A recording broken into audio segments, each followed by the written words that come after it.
In the entire span of recorded history, across every empire, every conquest, every act of pillage from ancient Rome to the 20th century, no single individual removed more wealth from a single city in a shorter time than Nadir Shah removed from Delhi in the spring of 1739. He arrived with 55,000 soldiers. He left 57 days later with the contents of the richest treasury on earth, the most famous diamond in the world, a throne worth more than the annual revenue of France, and enough cash to exempt his entire home country from taxation for 3 years. This is the story of those 57 days, and of the empire that never recovered from them. Nadir Shah did not come from power.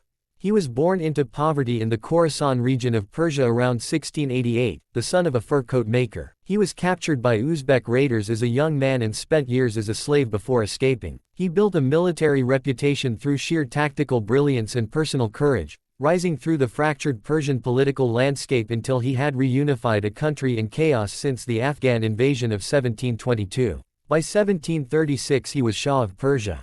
He then looked east. He had heard what everyone in the world had heard, that Delhi was the richest city on earth. He had also observed what anyone paying attention could see, that the Mughal Empire was a hollow shell. Aurangzeb had spent it on 27 years of unwinnable war. 12 emperors had consumed what remained in 30 years of succession crises. The treasury was depleted. The army was dispersed. The nobles were autonomous. The Emperor Muhammad Shah, who had somehow survived on the throne since 1719, commanded genuine loyalty from almost nobody. Nadir Shah needed a pretext. The Mughals were sheltering Persian nobles who had fled his court. He demanded their extradition. Muhammad Shah refused. Nadir Shah had his excuse. In 1738 he crossed into Mughal territory. The speed of Nadir Shah's advance was itself a message. Kabul fell without serious resistance. Lahore fell. The great northwestern cities that had been the outer fortifications of Mughal power for 2 centuries offered no meaningful opposition. The nobles governing these provinces had been autonomous for so long that defending a distant emperor in Delhi was simply not their calculation. Some negotiated. Some paid tribute. Some stepped aside entirely. The Mughal army finally met Nadir Shah at the Battle of Karnal in February 1739. Muhammad Shah's force was numerically larger. Estimates suggest 300,000 soldiers against Nadir Shah's 55,000. The numbers were irrelevant. The Mughal army had no unified command, its noble commanders had their own interests, and its soldiers had been fighting each other in succession wars for 30 years rather than external enemies. Nadir Shah's battle-hardened veterans destroyed the Mughal force in a single afternoon. Muhammad Shah surrendered personally. Nadir Shah was gracious in victory. He entered Delhi in March 1739 with the image of a conqueror who had come to correct, not destroy. For the first few days, order was maintained. Then a rumor spread through the city. Nadir Shah was dead, someone said. The story traveled through the bazaars and alleys of Delhi within hours, the way rumors move through frightened cities, instantly and without verification. Residents, believing themselves freed, attacked Persian soldiers across the city. A significant number of Persians were killed. Nadir Shah was informed before dawn. He dressed, mounted his horse, and rode to the Sunhari Mosque in Chandni Chowk, the golden-domed mosque at the heart of the city's commercial center. He climbed to the roof. He looked out at Delhi. And he gave the order. What followed is recorded in the chronicles as the Qatl-e-Aam, the general massacre.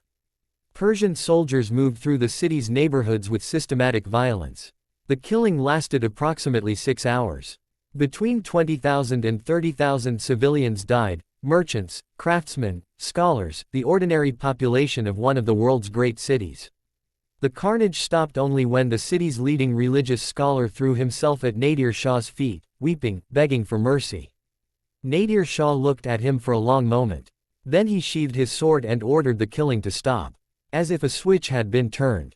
He ordered 30,000 deaths the way an emperor orders a meal, with complete authority, complete calm, and complete indifference to the cost. Then the real business began. For 57 days, Nadir Shah's forces conducted what can only be described as the most systematic looting of a great city in recorded history. Every treasury, every palace, every noble mansion, every jewel vault in Delhi was opened, inventoried, and emptied. Persian administrators kept records. This was not chaotic pillaging. It was organized extraction. The Peacock Throne was the centerpiece.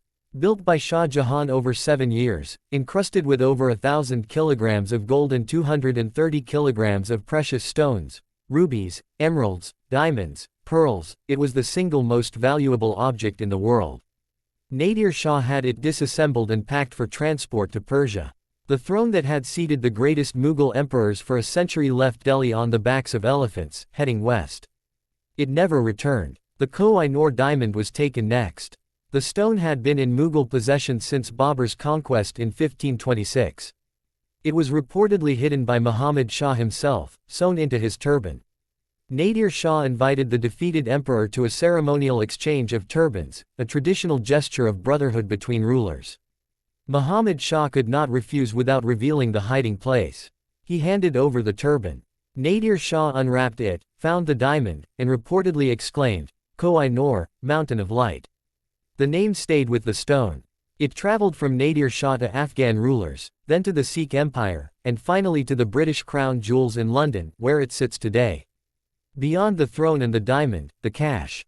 Historians estimate the total monetary value at approximately 700 million rupees in 1739 terms, equivalent to between 50 and 100 billion US dollars today. Nadir Shah returned to Persia and announced that the entire Persian population would pay no taxes for 3 full years. He had stolen enough from one city in 57 days to run an entire country for 3 years. 18 years after Nadir Shah's departure, the British East India Company won the Battle of Plassey with 3,000 soldiers. The connection is direct. Plassey was only possible because Nadir Shah had completed what Aurangzeb's wars had begun, the financial and psychological dismantling of a state that had once commanded a quarter of the world's economic output. The British did not steal from a strong empire. They picked up what Nadir Shah had left behind.